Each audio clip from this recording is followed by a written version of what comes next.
Thank you, Madam Speaker. I'm so confident in my ability to sway people because my track record this session has been so fantastic. I'm going to request an immediate verification should this bill receive the requisite number of votes. And at this time, I would... Members, Representative Batinick has requested a verification. Would the representative from Riverside yield? He indicates he will.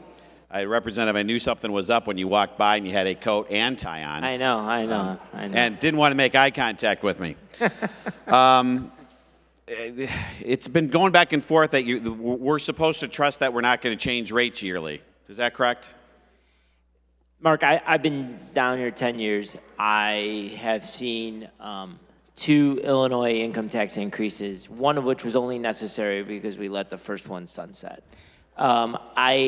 In my life, don't think that you can sit here in a good faith way and say that these rates are flimsy and that they're going to subject the state of Illinois to a volatile tax structure. I think it is incredibly hard to pass an Illinois income tax rate, and I think that we are settling in on these rates for the foreseeable future because it's very hard to pass an Illinois income tax increase. Okay, well, and part of that is settling on those rates for the foreseeable future also causes a problem because people are going to inflate into rates.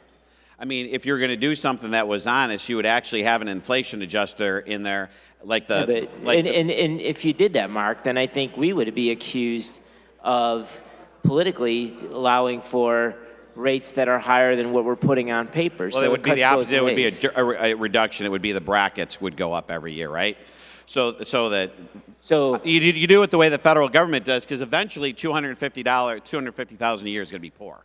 Right? But if we did it that way, I'm going to have to move on. I think people. No. But I want to make this point because it's a. Are you going to yield me 5 minutes? It's a critique of the bill. If we did it that way, would you support the rate structure?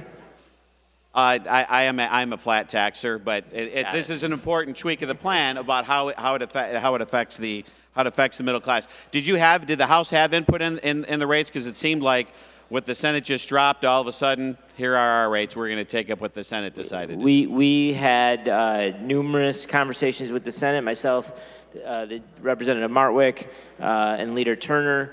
We came to the best place we could on the rates. And eventually the Senate sent over this structure, and we feel like it's the best place to go from here. Okay. And I brought this up during the other debate before. We've opened up one way or another. There's markers. There's things we did with the MCO situation. There's Irma came up with a plan. We've opened up $3 billion. Without really doing any of the hard reforms, we've opened up $3 billion. And we're going to balance our budget this year, yet we're being told we need $3.5 billion more. Where's the money going? We talk about money going toward the pension payment. We talk about money going toward the funded evidence-based school model that drastically underfunds our schools right now. We talk about operational needs of the state. We talk about the things that we need to fund core services in the state. If the alternative is from year to year to year to lurch along and try to find magic bean revenue sources to patch holes, then my suggestion to the people of the state of Illinois is next fall, go to the ballot box and make your own decision about which option is better. I would suggest stability is better than what we have right now.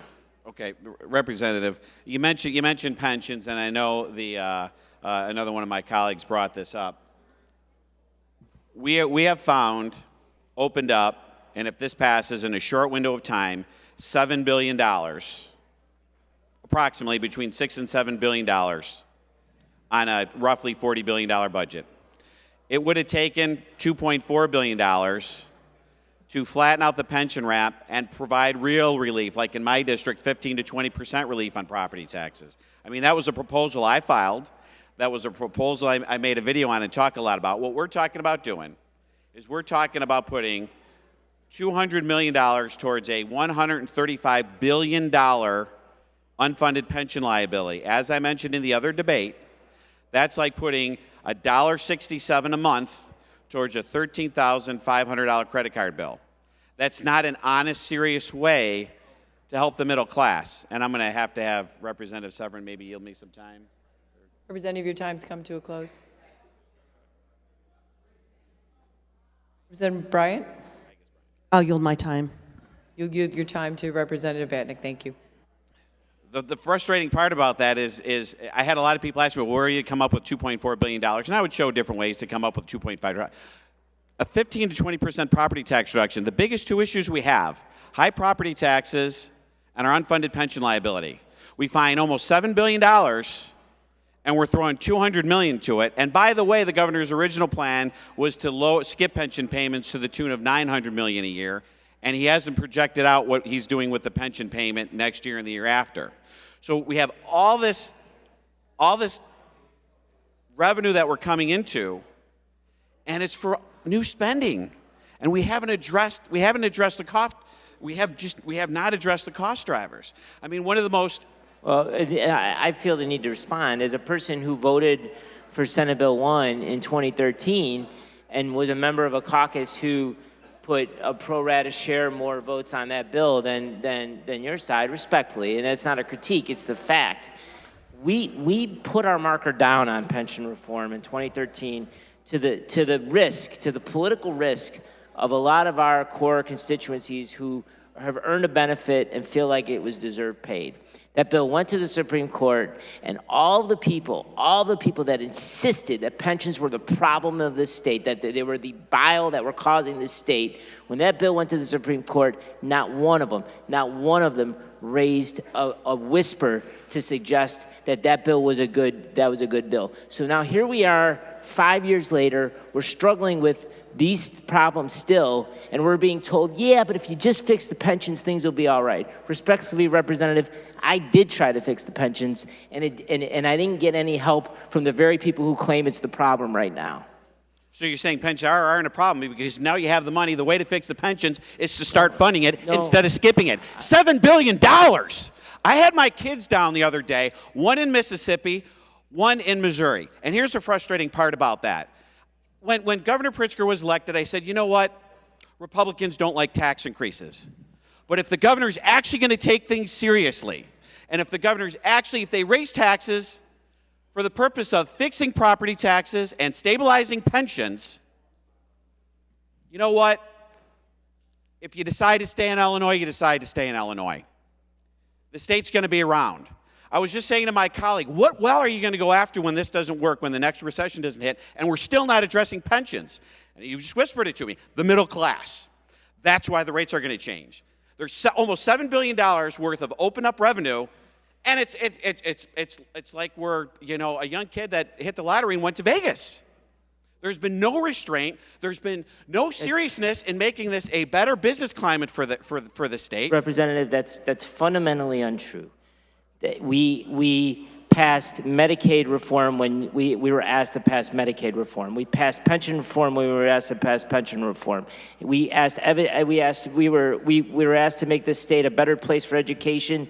We funded evidence-based model. Just because we think an idea is good for the state doesn't necessarily mean it's bad for business. I appreciate your time. I'm going to go to the bill because I'm not going to ask another. You'll be able to close on me. I mean, I did a scenario of somebody who has $100,000 income, two working class people. They're getting maybe $100 worth of this tax cut. And that's not including all the new taxes that we're posing on them. And that's not including all the mandates and expenses we're putting on local governments that's going to increase their property taxes. So they're getting $100 here, but they're probably getting more than $100 in new expenses somewhere else, or property taxes increase. And here's the analogy I would say. This is what you're trying to sell to the state of Illinois. There's two people. You punch one in the face, that's the upper income earners, and the middle income earners are going to say, well, thank you for not punching me. They're not getting anything out of this. Just because we're not punching the middle class in the face now, we're setting them up for failure in the future. I strongly urge a no vote.